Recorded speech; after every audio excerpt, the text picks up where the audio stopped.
Hello friends, welcome to daily stock. आज हम बात करने वाले हैं Indian multinational information technology and consulting company के बारे में, जिसके अंदर 3,94,998 वर्ल्ड्स बेस्ट ट्रेन कंसल्टेंट्स है ओवर 46 कंट्रीज़ में, और जिसका मार्केट कैपिटलाइजेशन $100 बिलियन के लगभग है।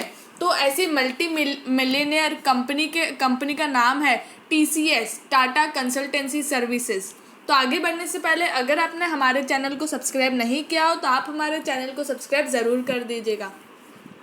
अब हम कंपनी के बारे में बात करेंगे।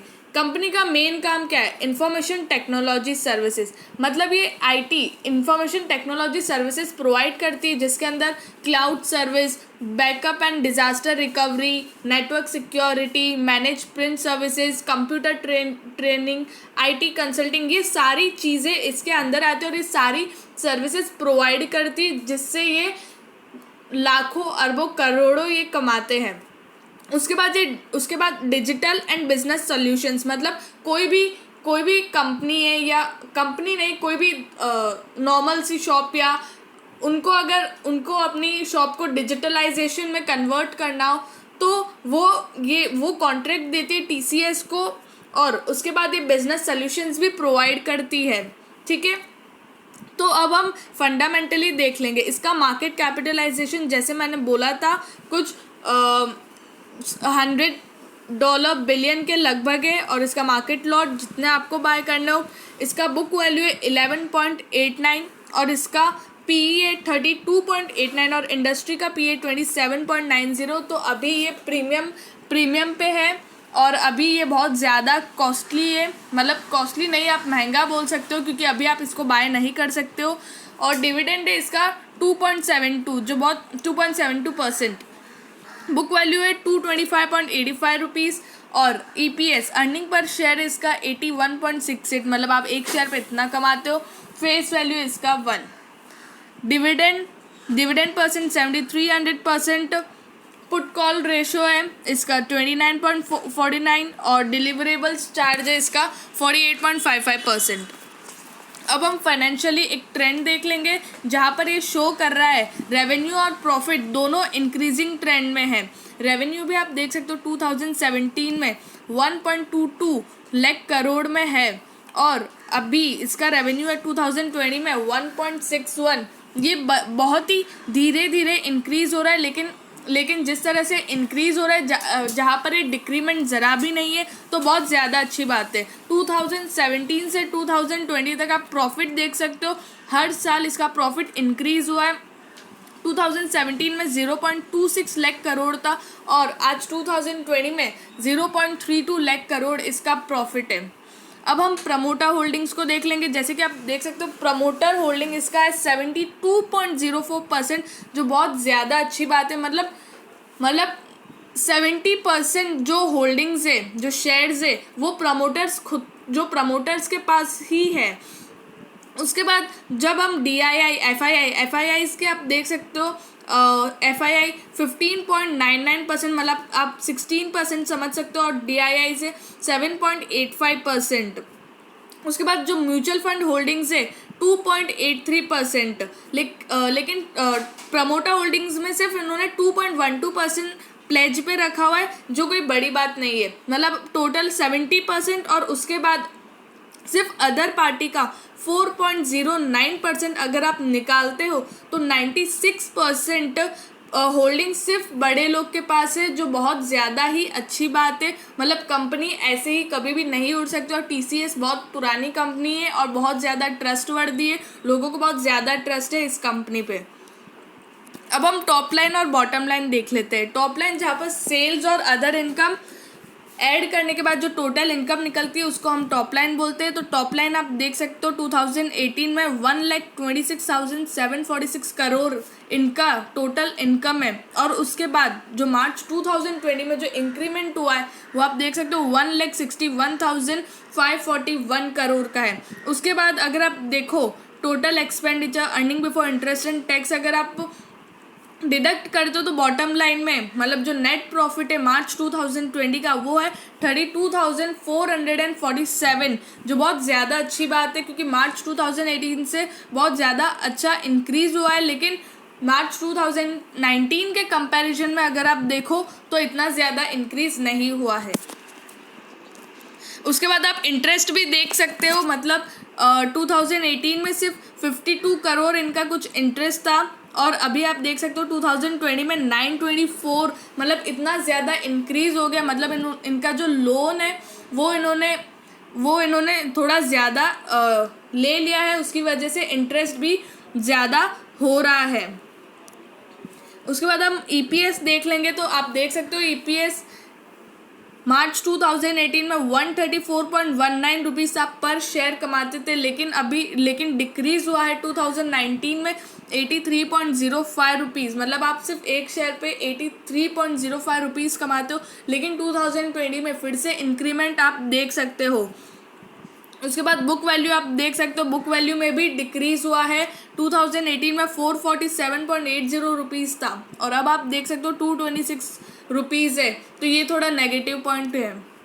उसके बाद हम ग्रॉस प्रॉफिट मार्जिन देख लेंगे तो ग्रॉस प्रॉफिट मार्जिन में इंक्रीमेंट है, ज़्यादा इंक्रीमेंट नहीं है, पॉइंट्स में इंक्रीमेंट है, लेकिन वो भी बहुत अच्छी बात है। 2018 में 29.37% इंक्रीमेंट था, मतलब जहाँ पर इनके सेल्स इंक्रीज़ होता है तो उसके बाद ग्रॉस प्रॉफिट भी इंक्रीज़ होता है और ग्रॉस प्रॉफिट मार्जिन हमेशा इंक्रीजिंग ट्रेंड में होना चाहिए।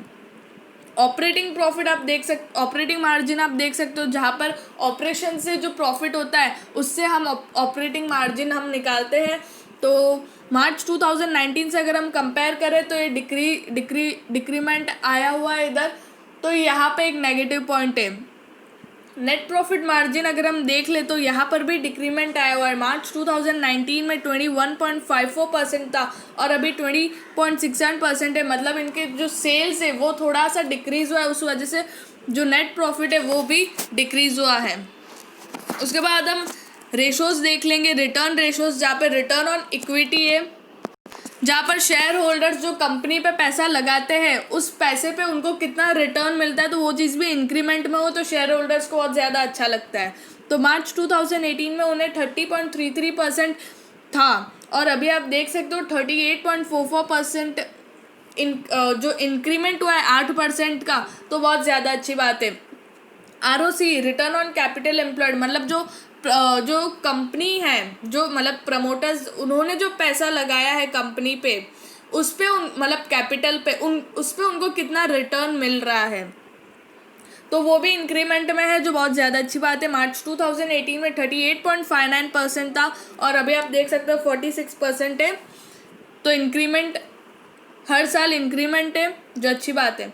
रिटर्न ऑन एसेट्स, मतलब कंपनी के जो एसेट्स है उस पर कितना रिटर्न मिल रहा है, तो यहाँ पर आप देख सकते हो मार्च 2018 में 24.29% और मार्च 2019 में 27.38%, लेकिन 2020 में थोड़ा सा डिक्रीमेंट है 26.74%, तो यहाँ पे एक नेगेटिव पॉइंट है ये। करंट रेशो हमेशा 2:1 में होना चाहिए, लेकिन यहाँ पे करंट रेशो थोड़ा ज़्यादा है, यहाँ पे करंट रेशो 3.33% है। भले ही आप ये यहाँ पे नेगेटिव और पॉजिटिव दोनों पॉइंट है, आप देख सकते हो करंट रेशो यहाँ पे डिक्रीज़ हो रहा है, तो यहाँ पे एक पॉजिटिव चीज़ है, मतलब इनकी लायबिलिटी कम हो रही है, तो इसलिए ये एक पॉजिटिव पॉइंट है। लेकिन फिर भी एज कंपेरेटिव अगर हम देखें तो इनकी लायबिलिटी ज़्यादा है, उस वजह से यहाँ पे 3.33% है। और क्विक रेशो आप देख सकते हो, क्विक रेशो वो होता है मतलब कंपनी है ना कैश को इजीली कन्वर्ट कर रही है या नहीं, यहाँ पर 1:1 के रेशो में होना चाहिए, लेकिन यहाँ पर डिक्रीज हो रहा है और ये अच्छी बात है। लेकिन कैसा होता है कि मतलब ये मेंटेन करके रख रही है अभी, तो ठीक है, हम इसको नेगेटिव पॉजिटिव हम दोनों में नहीं ले सकते हैं। डेट टू इक्विटी, कंपनी के पास डेट है ही नहीं, तो बहुत ज़्यादा अच्छी बात है। और इंटरेस्ट कवरेज रेशो, मतलब इनका जो लोन है जो भी उस पर ये कितना कैसे इंटरेस्ट पे कर रही है, तो यहाँ पर ये डिक्रीज़ हो रहा है, मतलब इनकी जो कैपेबिलिटी है वो थोड़ी सी कम है, या फिर और इनका लोन बहुत ज़्यादा कम हो गया है, उस वजह से इनका इंटरेस्ट भी कम हो गया है, तो उस वजह से परसेंट नीचे आ गया है। असेट टर्नओवर रेशो, तो एसेट टर्नओवर रेशो क्या होता है, मतलब जो कंपनी के एसेट्स है उससे वो कितना सेल जनरेट कर रहे हैं और उस चीज़ से उनको कितना इनकम आ रहा है। अगर वो चीज़ इंक्रीजिंग ट्रेंड में तो बहुत ज़्यादा अच्छी बात है, क्योंकि अच्छे से वो अपने अपने असेट्स को असेट्स को ये रोल कर रहे हैं और उससे सेल्स अच्छा हो रहा है और रेवेन्यू अच्छा मिल रहा है, जिससे अच्छा प्रॉफिट होगा कंपनी को। तो आप देख सकते हो यहाँ पे ये इंक्रीजिंग ट्रेंड में है, तो बहुत ज़्यादा अच्छी बात है। मार्च 2018 में 115.81% था और अभी आप देख सकते हो 129.81% है। इन्वेंटरी टर्नओवर रेशो यहाँ पर भी ये इंक्रीजिंग ट्रेंड में है, तो बहुत ज़्यादा अच्छी बात है। मार्च 2018 में है 4734.77%, तो ये बहुत ज़्यादा अच्छी बात है। मतलब जो कंपनी है वो अपने इन्वेंटरी मतलब जो स्टॉक है उसको वो कितनी टाइम मतलब कैसे सोल्ड करके कितने ड्यूरेशन में ये सेल कर रहे हैं, तो वो चीज़ यहाँ पर है ताकि उनके पास कैश जल्दी से आ जाए। तो ये चीज़ यहाँ पर अच्छी बात है और ये इनका इंक्रीजिंग ट्रेंड में है, मतलब ये बहुत ज़्यादा से ज़्यादा इन्वेंट्री सेल कर रहे हैं अपने जो इनके टाइम पीरियड है उसमें। तो मार्च 2020 में आप देख सकते हो 31,389.80% है। इतना है, तो बहुत ज़्यादा अच्छी बात है। उसके बाद हम CAGR compound annual growth rate देख लेंगे। तो यहाँ पर 3 ईयर का इन्होंने बताया हुआ है। मार्च 2018 में अगर हम देखें तो 9.16% है एवरेज। अगर मार्च 2018 का देखें मतलब 18, 17, 16 का अगर हम एवरेज करें तो 9.16% है, मतलब ग्रोथ रेट हमेशा इंक्रीजिंग ट्रेंड में होना चाहिए। मार्च 2019 में 10.47% है, तो इंक्रीज हुआ, लेकिन मार्च 2020 में 9.99 ड्यू टू पैंडेमिक, तो उस वजह से यहाँ पर थोड़ा सा डिक्रीमेंट आया हुआ है। नेट प्रॉफिट अगर आप देखें तो नेट प्रॉफिट में भी डिक्रीमेंट आया हुआ है अगर हम एवरेज ले 3 साल का। मार्च 2018 में 8.86% था और मार्च 2019 में 9.05% इंक्रीज हुआ है, लेकिन मार्च 2020 में डिक्रीमेंट आया 7.17%। क्लाइंट मैट्रिक्स अगर हम देखें तो यहाँ पर मतलब जो कस्टमर्स हैं उनका फीडबैक कैसा है, उनके अगर अच्छा फीडबैक होगा तो ऑब्वियस सी बात है कंपनी अच्छी चलेगी, ज़्यादा क्लाइंट्स जॉइंट होंगे। तो जो ब्लू लाइन में है वो वहाँ पर है $50 मिलियन प्लस क्लाइंट्स है वहाँ पर, जो इंक्रीजिंग ट्रेंड में है। जो फाइनेंशियल ईयर 2019 है वहाँ पर 99 और वहाँ से इंक्रीज हो गया, आप देखो तो वहाँ पर 105 तक आ गए हैं।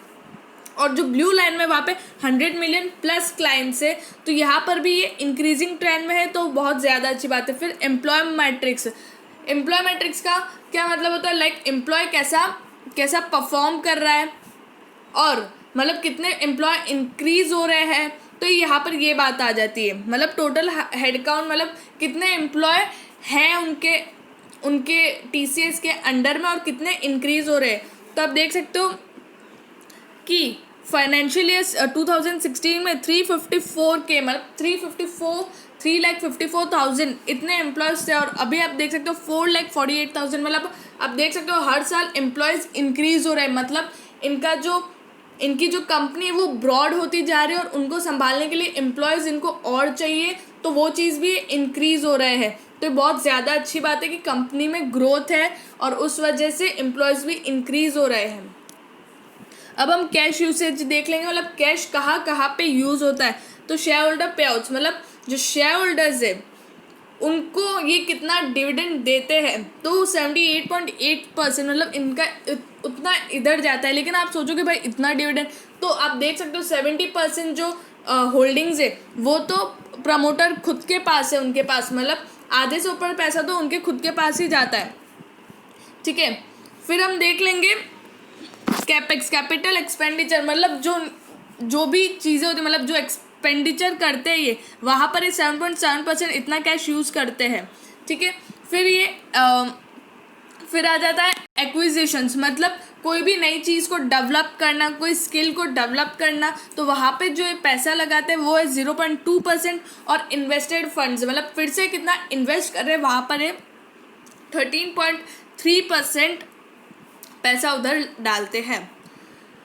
फिर आ जाता है ये चार्ट 1600 प्लस CXO पोल, मतलब इतने CXO लेवल, मतलब यहाँ पर फाइनेंशियल सर्विसेज, इंडस्ट्रियल और मैन्युफैक्चरिंग और रिटेल सेक्टर्स, मतलब यहाँ पर जो लोग काम करते हैं, मतलब एक अलग ही लोग, मतलब जो मेन लोग होते हैं लाइक एकदम इंटेलिजेंट लोग, उतने इन्होंने हायर किए हुए हैं और 1600 प्लस इन्होंने हायर किए हुए हैं, जो बहुत ज़्यादा अच्छी बात है, इसलिए कंपनी इतनी ज़्यादा अच्छी चलती है।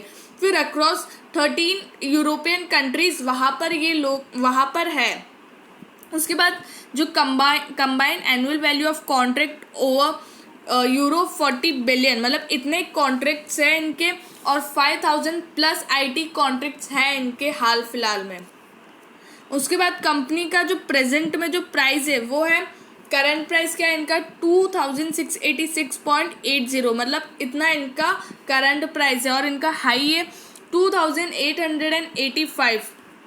तो ये अपने हाई से बहुत ज़्यादा पास में है। तो मैं आपको सजेस्ट नहीं करूँगी कि आप इस शेयर में आप पैसा डालो, और फिर आगे आपकी मर्ज़ी, अगर आपको पैसा डालना हो तो आप ज़रूर डाल सकते हो। तो ये है करंट प्राइस, और ये है इसका हाई, मतलब आप देख सकते हो ये हाई से कितना ज़्यादा पास में है। तो इसलिए आपको अभी पैसा नहीं डालना चाहिए। अगर प्राइस अगर नीचे आता है तो उसके बाद आप पैसा डाल सकते हो इस शेयर में। अगर आपको वीडियो अच्छी लगी हो तो प्लीज़ लाइक एंड शेयर।